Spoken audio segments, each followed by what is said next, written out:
aceite, Señor, y haz que brille. Pon aceite, Señor, en mi luz.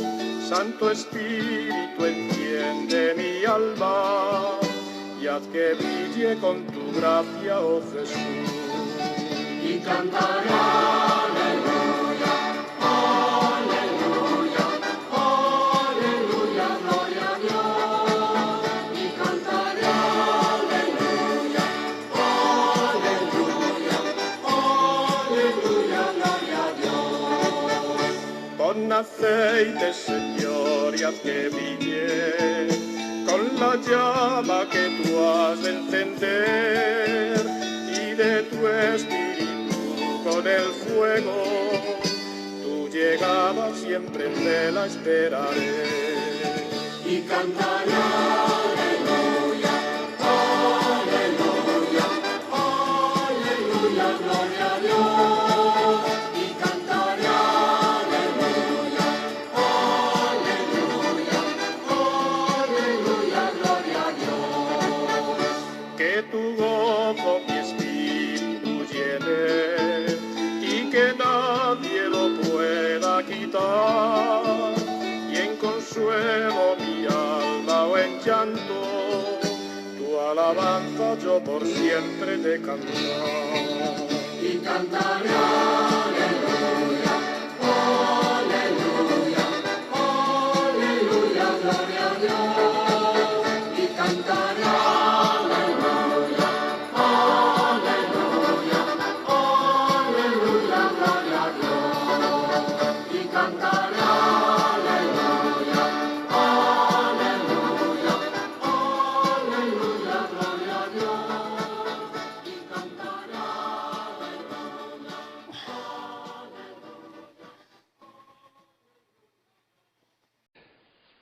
de la primera carta del apóstol San Juan, capítulo 4, versículo 9. Quien no ama no ha conocido a Dios, porque Dios es amor. En esto se manifestó el amor que Dios nos tiene,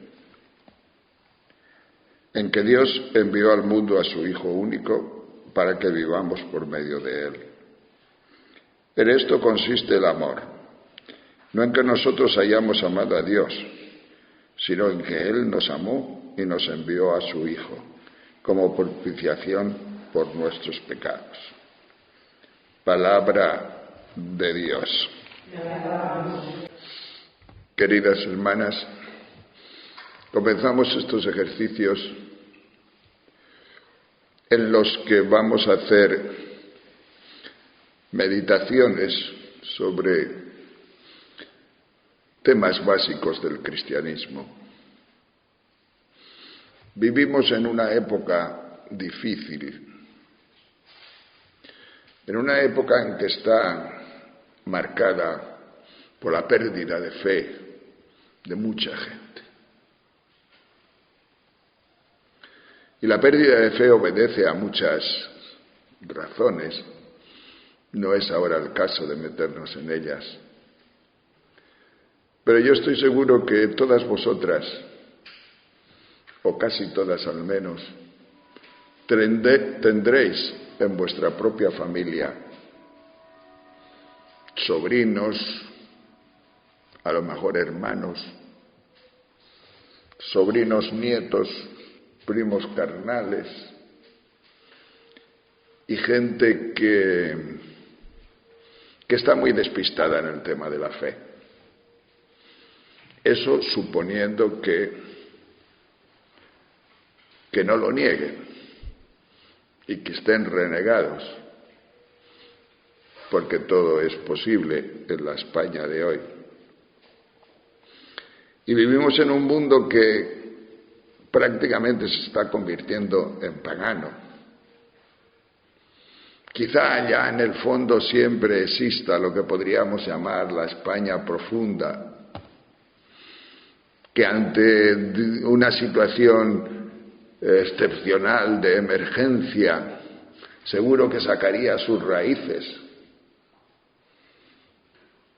Pero más o menos en esta situación de bienestar en la que vivimos, que aunque haya crisis como la que está sucediendo en este momento, y hay mucha gente sufra porque no puede pagar sus hipotecas, por tanta problemática, sin embargo el tono medio es un tono de bienestar, en el que hablar de Jesucristo, hablar de la salvación, pues a mucha gente no le dice nada. Como un amigo mío, pero tú, ¿por qué me hablas a mí de la salvación?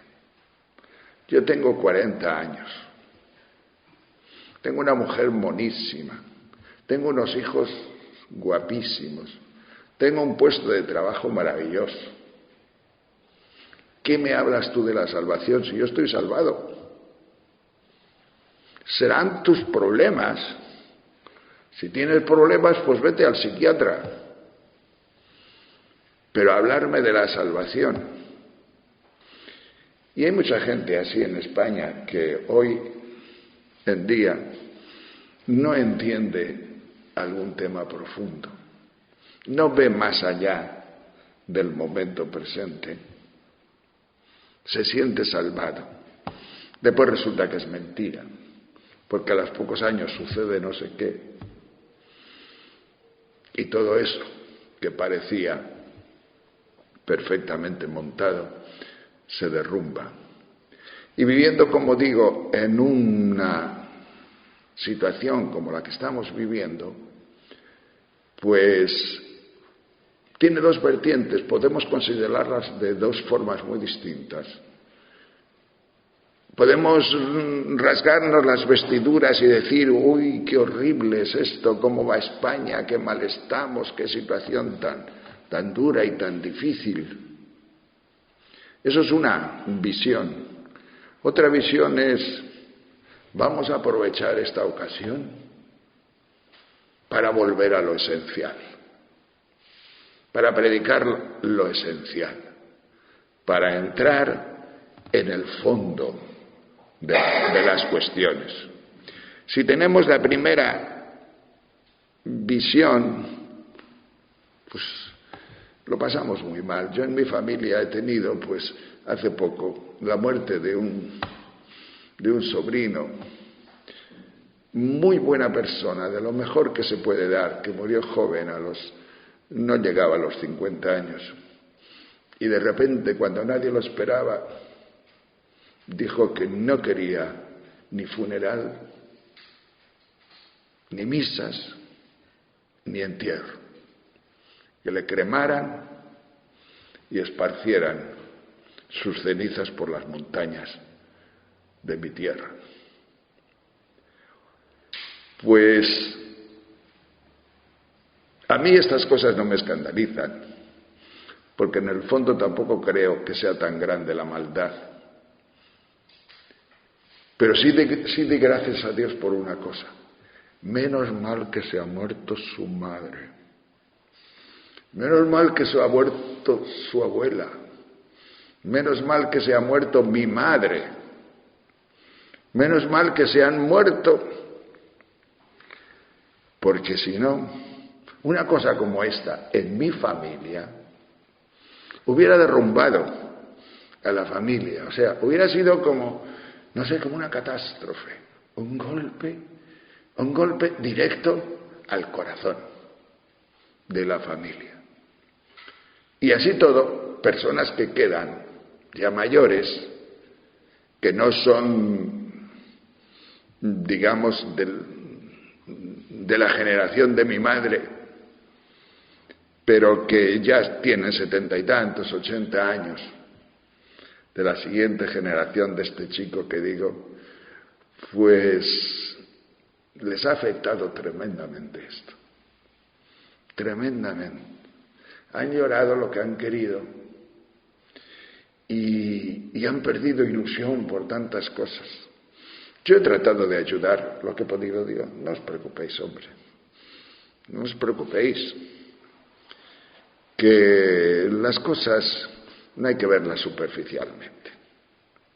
Vamos a rezar, vamos a entrar en el misterio, vamos a entregarle a Dios todas estas cosas y vamos todos nosotros a volver a lo esencial. En cuanto a la suerte particular de una persona, tampoco hay por qué, digamos, escandalizarse más de la cuenta. ¿Por qué? Pues porque nunca hemos visto a este hombre, pues, no sé, características, por ejemplo, de endurecimiento duro del corazón, de algo que podamos decir, este hombre no tiene remedio, no ha tenido remedio, ni aunque se le presente Jesucristo, ni aunque le digan misas, ni aunque oren por él. Pues no. Y yo pienso que no.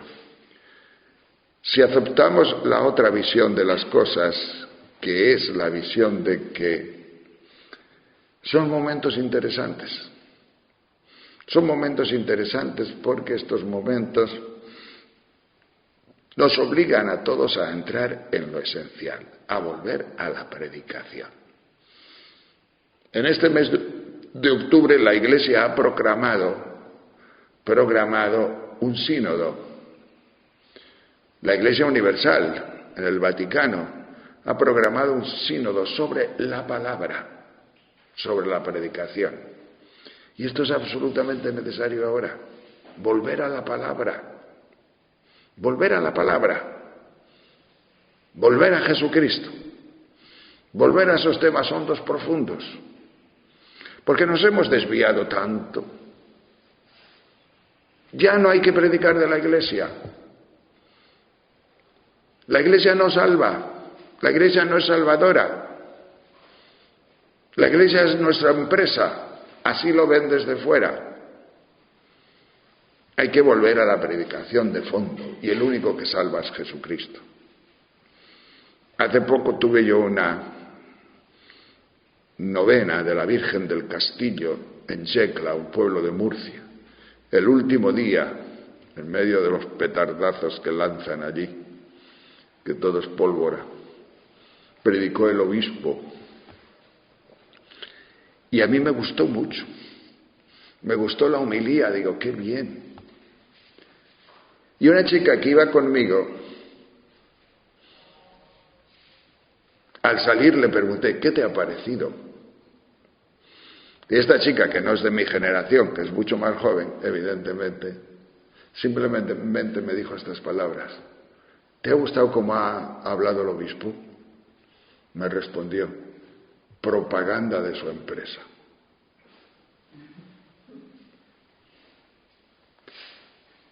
Pues me dejó cortado. Propaganda de su empresa. Así lo veía ella. Lo mismo hacen los de la Coca-Cola. Y lo mismo hacen todas las empresas. Propaganda de su empresa. Y me di cuenta de que tenía razón la chica. Tenía razón la chica. Y este Papa, Benedicto XVI, lo dijo el primer día de su pontificado, no se puede predicar la Iglesia. La Iglesia no es objeto predicable para la salvación. Hay que predicar a Jesucristo de nuevo, que es el único que salva. La Iglesia es mediación, es mediadora de salvación, pero no es fuente de salvación. La fuente de salvación es el misterio pascual, la muerte y resurrección de nuestro Señor Jesucristo. En los siglos pasados a nadie se le hubiera ocurrido decir que hablar de la Iglesia era propaganda de la propia empresa. Pero en este momento sí. Y si están las cosas así, si la gente es así ahora, y si ve con estos ojos, como lo están viendo, no creamos que están equivocados. Que a lo mejor los que tenemos que cambiar somos nosotros. Somos nosotros los que hemos hablado demasiado de la Iglesia, los que nos hemos desviado de Jesucristo, los que hemos fundamentado nuestro comportamiento en leyes, en virtudes, en constituciones, en cosas de estas que nos han llevado al fracaso. ¿Qué sucede hoy con las vocaciones en la vida religiosa? Yo que voy predicando siempre por ahí desde hace años de esto que os estoy hablando, es decir, de Jesucristo y de lo esencial, de la palabra de Dios, pues ahora ya menos, porque las cosas van a mejor. Pero montones de prioras, sobre todo en conventos de clausura, me han dicho: padre, es que nosotras no estamos acostumbrados a que nos hablen así, a que nos hablen del Evangelio. Nosotras estamos acostumbradas a que nos hablen, pues, de nuestras constituciones, de cómo debemos comportarnos. El predicador siempre nos ha animado a ser fieles a nuestras leyes, ser fieles a nuestras cosas. Claro, tienes que decirle: pero mira, es que el Evangelio también es importante. Vuestras constituciones son muy importantes, pero el Evangelio también. Por no decir más, claro. Ahora ya, en la mayoría de las congregaciones, de los conventos, ya se acepta de que hay que volver al Evangelio.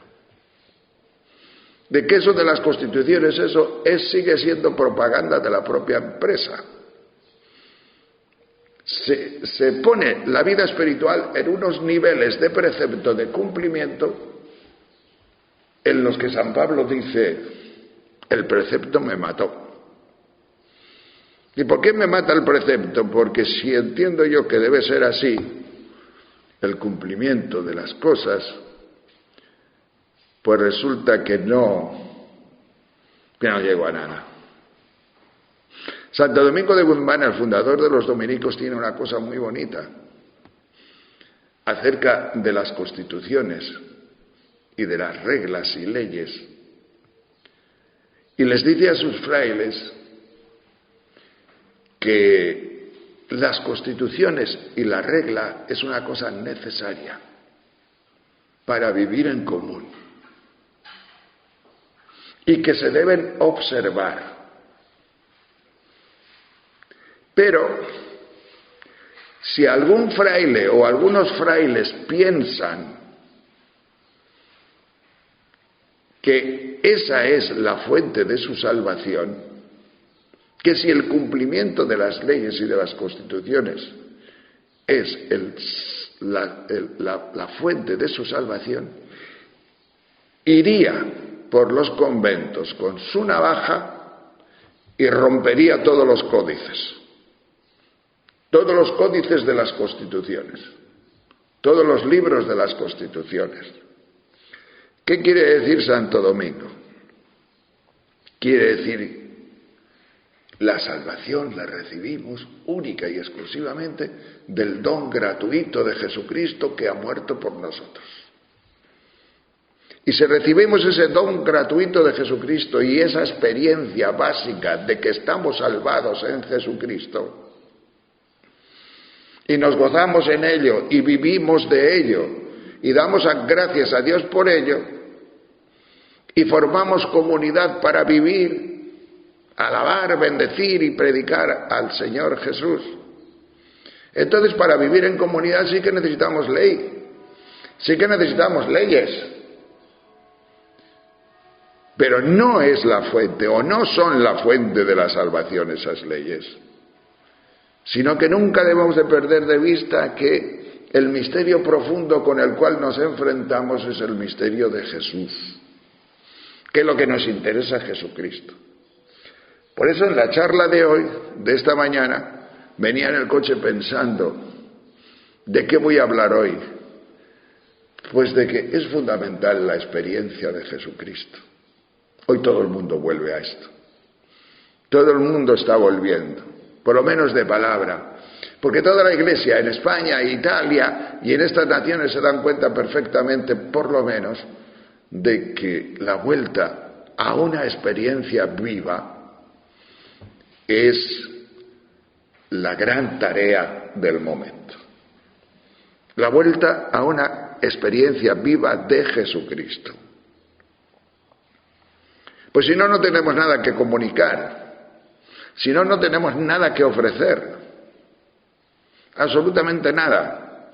Si tú haces propaganda de tu congregación ante determinadas chicas, tienes que tener cuidado porque te van a decir propaganda de tu empresa.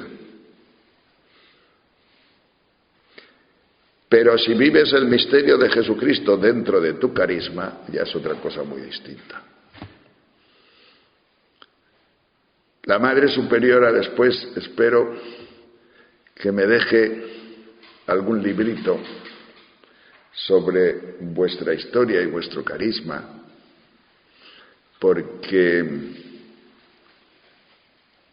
siempre es desde el propio carisma. Porque Jesucristo no se les da a todos igual.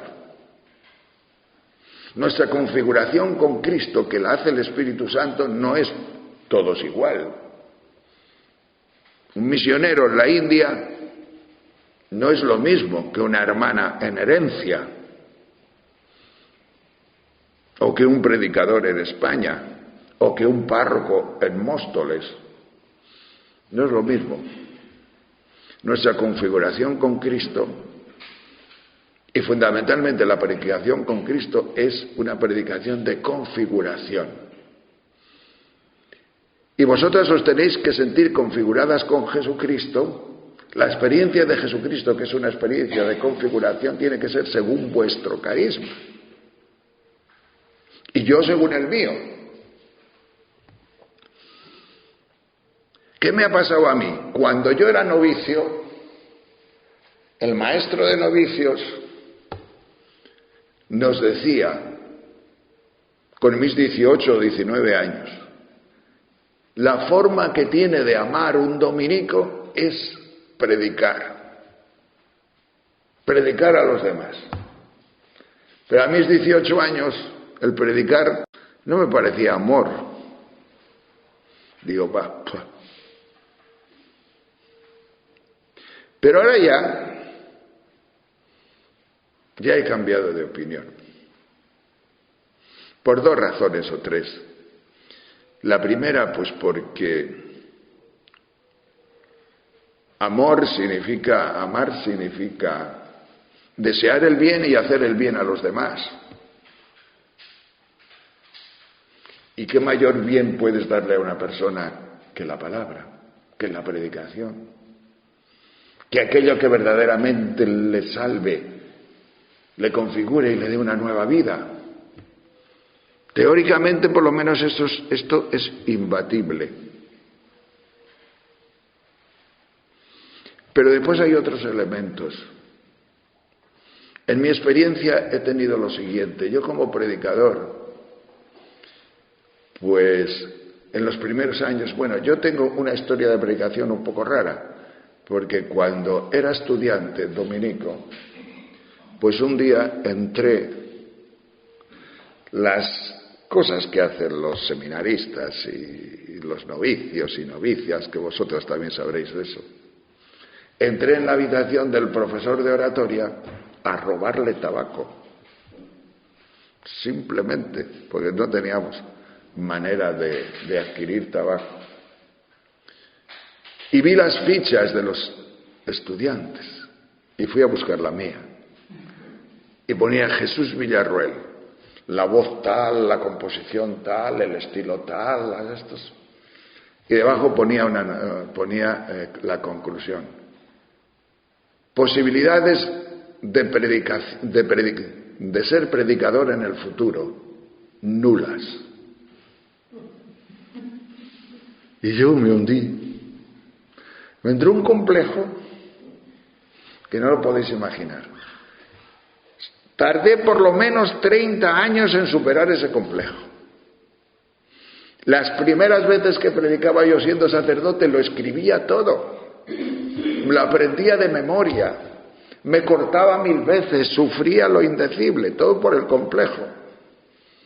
Yo no valgo para predicar. Me cortaba.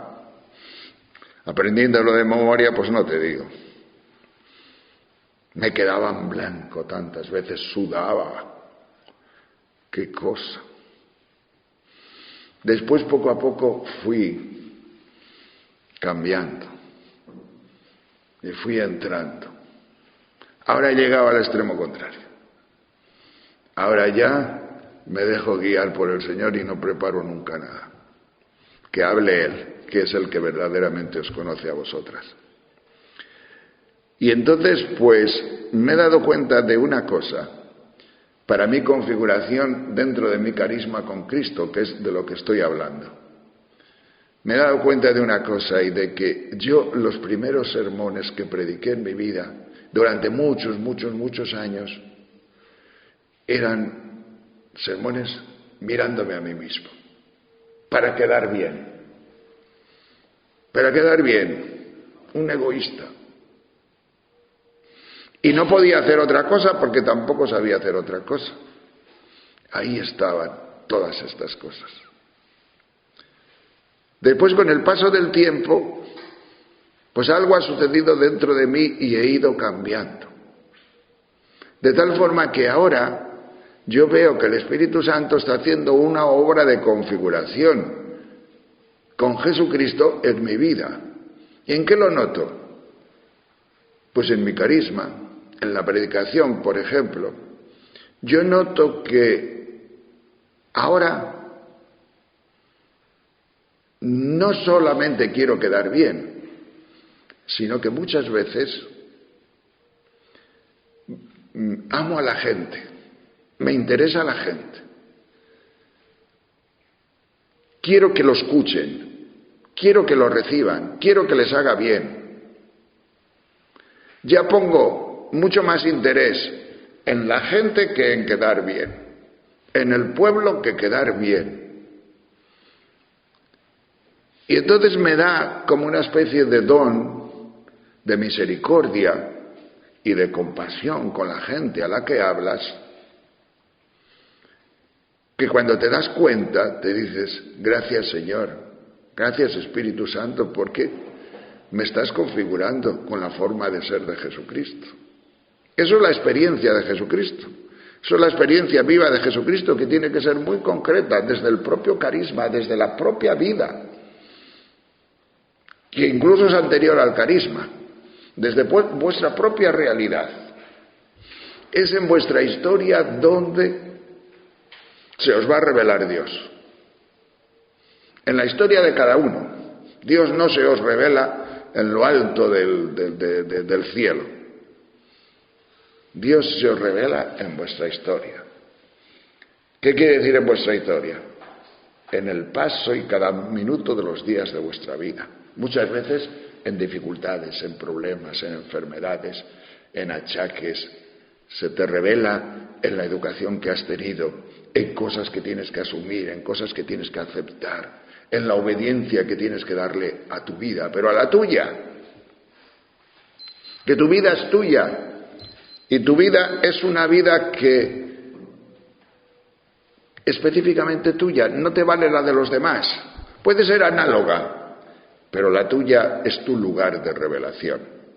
Ahí está Dios haciéndote a ti obediente. Ahí está Dios haciéndote pasar por buenas y por malas.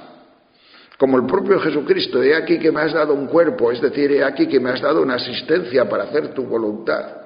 Ahí tienes que descubrir en tu propia vida la voluntad de Dios, y a lo mejor tu vida, pues tú muchas veces no la consideras interesante. A lo mejor una enfermedad no la consideras interesante, y es la revelación de Dios. Dios se te está haciendo presente ahí. Por eso digo que la revelación de Dios en tu vida, y tienes que valorarla tremendamente, tu vida personal. Después está tu carisma, está tu comunidad, está tu congregación, está aquello en lo que te ha insertado Dios. Pero primero es tu vida, y en segundo, la comunidad que encauza tu vida también. No hay por qué distinguir las dos cosas y contraponerlas. Ahí es donde Dios se te revela y donde tú te vas a configurar con Jesucristo. Es decir, donde el Espíritu Santo te va a configurar con Jesucristo. Y ahí es donde tienes esa maravilla de relación con Dios. que culmina pues al final en la muerte, pero que el tú a tú con Dios lo realizas en tu propia vida, desde tu propio ser, desde tus propios actos, desde tu propia realidad. Ninguna cosa humana puede llenarte, absolutamente ningún amor humano, ninguna cosa humana puede llenarte. Hay algo en ti que se lo reserva a Dios. Ni tu carisma, ni tus obras, ni tus actos, ni todo lo buena que seas puede llenarte, no. Hay algo que se lo reserva a Dios. Hay algo dentro de ti que se lo reserva a Dios y es el lugar de la boda, es el lugar del tú a tú con Dios. Y eso es muy importante, cultivarlo, porque de ahí nace la experiencia que podemos transmitir a los demás. Por eso, predicar a Jesucristo no es salirnos de nuestra vida, es entrar en lo profundo de nuestra vida. No es salirnos de nuestra congregación, es entrar en lo profundo de nuestra congregación. Es volver a lo profundo de nuestras constituciones. No es decir, es que yo predico a Jesucristo y infravaloro las constituciones o las mando a paseo. No, es entrar en lo profundo de tu realidad, porque Jesucristo a ti se te muestra y tú te vas a configurar con Jesucristo ahí, en esa dimensión profunda. Para eso te ha elegido el Señor, para eso estás aquí. Y el descubrirlo pues te dará gracia y te dará sobre todo pues alegría de ser lo que eres. Alegría de estar donde estás. Alegría de aceptar tu realidad. Porque no hay mayor alegría y mayor paz en este mundo que saber que uno está donde tiene que estar. Porque eso, y de ahí nace la paz. Hay un fruto profundo de paz. Y eso tiene que ver directamente con nuestra experiencia de Jesucristo. ¿Y qué es la experiencia viva que hay ahora? ¿O que se necesita ahora? ¿Qué le pasa a la gente del mundo en estos momentos? Pues que está llena, pero llena de cosas. Llena de cosas que le ofrece la vida, que le ofrecen los medios de comunicación, que le ofrece pues la cultura actual. Son pautas de conducta que la gente reitera y repite continuamente, no sabe muy bien por qué, y que después en un momento dado le abandonan.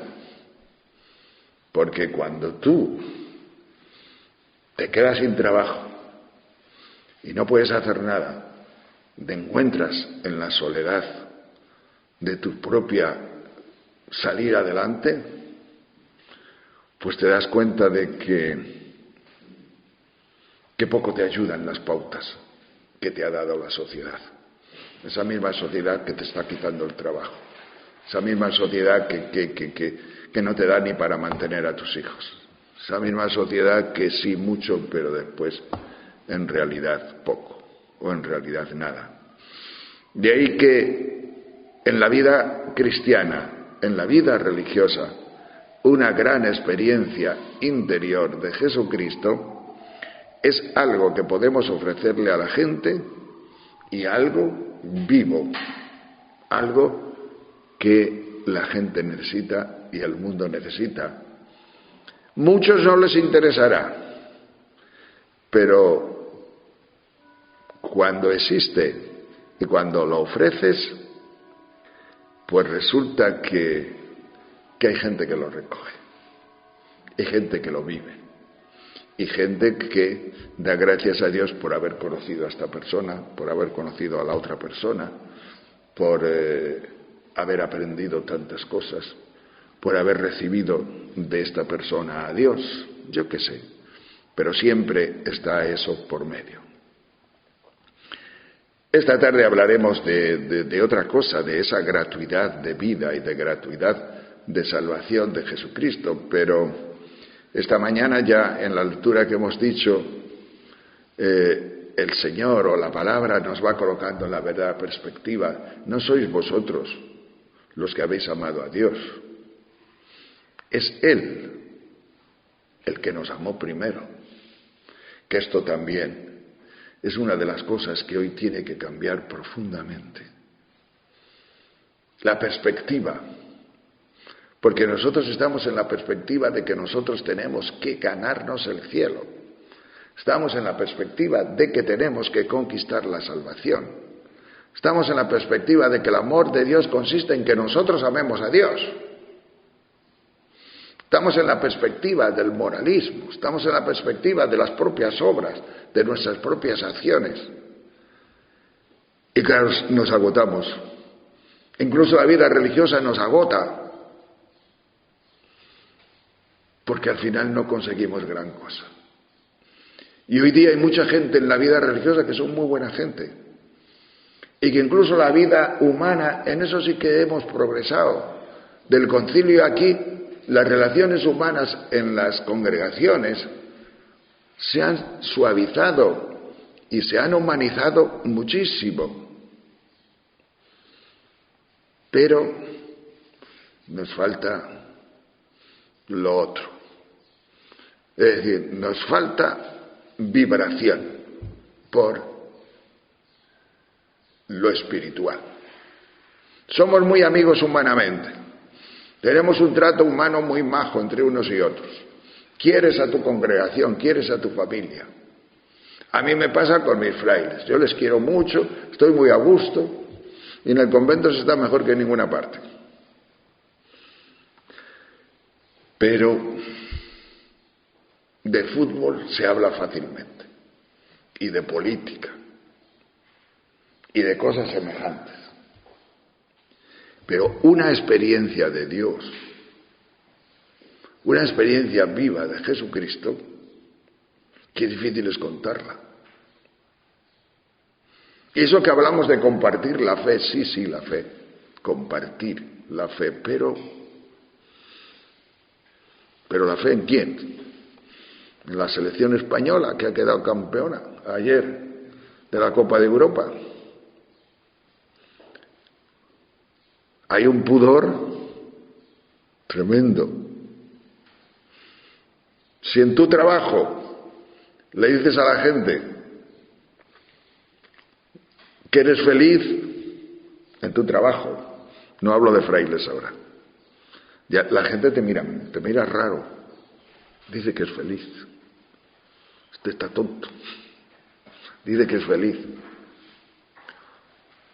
Si ahondas un poco más y te metes en un terreno religioso y le dices a la gente que la fe es la salvaguarda, lo más profundo de tu vida, pues toman postura. Inmediatamente se colocan. Cuidado con este. Ya con lo de la felicidad ya toman postura, pero con la fe, cuidado con este. Y no te digo nada si les quieres contar algo más interior. Pues mira, ayer en la oración yo creo que el Señor me dijo. Y entonces están a punto de llamar ya al teléfono de emergencia de cualquier psiquiatra. ¿Por qué? Pues porque hay como un pudor, hay como una cosa que cómo nos cuesta, y hablamos de compartir la fe. Cuando en los frailes había una cosa que llamamos capítulo de culpas, no sé si vosotros lo habéis tenido, acusación pública de pecados. Pues entre los dominicos se ha tenido que quitar ya hace 40 o 50 años porque era una irrisión. ¿Por qué? Pues porque me acuso, padre, de tirar agua por la ventana, me acuso de no guardar silencio en tiempos y lugares prohibidos, me acuso de no sé qué, todo cosas de este estilo, que siempre le repetías de la misma forma. Entonces nos dimos cuenta que era un formalismo, que no podíamos llegar a ninguna parte. Pero claro, las cosas no se quedan ahí, es que hemos perdido la capacidad de comunicarnos en profundidad nuestra propia fe y por lo tanto nuestra propia realidad y nuestro propio pecado. Hemos perdido esa capacidad de comunicarnos. Si contamos el pecado nos hace daño y los demás se echan a reír o se avergüenzan. Hemos perdido esa calidad de el compartir los unos con los otros. Nos da pudor hablar de ciertas cosas. Nos da un pudor mayor que el de la desnudez física. Hoy día en esta sociedad. Si en esta sociedad se desnuda alguien, no pasa nada, porque bueno, hay muchos desnudos por todas partes. Pero si se desnuda de su interior y habla de lo que siente verdaderamente, qué problemas produce, te descoloca totalmente. Bien, pues una experiencia profunda de Dios va en la dimensión y en la línea de compartir en profundidad el misterio de la gracia en tu propia vida. Una comunidad en la que no se llegue a compartir en serio esto, pues es una comunidad que tiene que convertirse mucho. Es una comunidad que tiene que... Antes de ayer por la tarde estuve hablando con una madre general de una congregación y me decía, pero ¿y yo qué hago? ¿Yo qué tengo que hacer? Porque somos muy buenas todas, lo que os decía antes. Dice, pero yo no soy capaz de comunicar un toquecito espiritual a nadie. Todo está tan hecho, tan constituido, estamos tan aburguesados, estamos tan instalados, cada uno en su cosa. Es que no se le puede decir nada a nadie, porque molestar, parece que molesta en la vida. Hay problemas hasta en las vocaciones, que a veces quiere entrar alguna y dices, bueno, ya veremos. Parecemos esos matrimonios viejos que a los 60 años ya no quieren ni oír hablar de un hijo, claro, ni siquiera adoptado. ¿Por qué? Pues porque si viene un niño, si viene un joven, les estropea la vida. Y nosotros ya tenemos programadas nuestras vacaciones hasta los 80 años. Si nosotros ya lo tenemos todo muy hecho. Bien, pues todas estas cosas son importantes en este momento para entrar en una dimensión nueva en la vida religiosa. Y yo creo en la vida religiosa, no creáis que no. Y la vida religiosa es actualmente mucho más pobre, está mucho mejor que hace 60 años. Porque hace 60 años una predicación de la gratuidad no te la aguantaba nadie. Una predicación de Jesucristo en serio no te la aguantaba nadie. Había que hablar de otras cosas. Sobre todo eso.